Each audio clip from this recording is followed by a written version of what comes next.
एक प्रश्न हमारे भीतर खड़ा होता है। जब हम सूर्य नारायण भगवान को अर्घ देते हैं, जल चढ़ाते हैं, तो वो जल पृथ्वी पर जब गिरता है तो उसके छींटे हमारे शरीर पर लगते हैं। क्या वो ठीक है? क्या वो श्रेष्ठ है? तो शिव महापुराण की कथा कहती है, जब हम सूर्य को अर्घ देते हैं, सूर्य को जल चढ़ाते हैं, वो पानी जब पृथ्वी पर गिरता है, उसके छींटे हमारे शरीर पर लगते हैं, तो वो श्रेष्ठता का भाव निर्मित करते हैं। वो गलत नहीं हो सकता। कारण अब वो भी समझ लीजिए।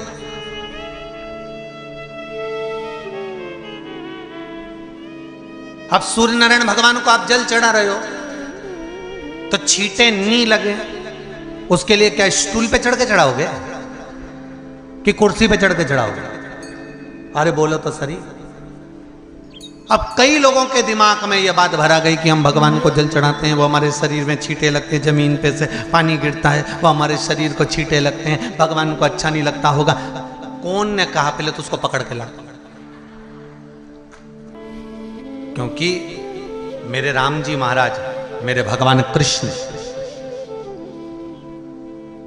बड़े बड़े संत, साधु, सन्यासी, तपस्वी, साधक, उपासक जितने भी हुए, जिन्होंने सूर्य की आराधना करी, इन्होंने टेबल पे चढ़कर या कुर्सी पे चढ़कर जल नहीं चढ़ाया। इन्होंने पृथ्वी पर खड़े होकर ही, क्योंकि पृथ्वी तत्व के देव हैं शिव।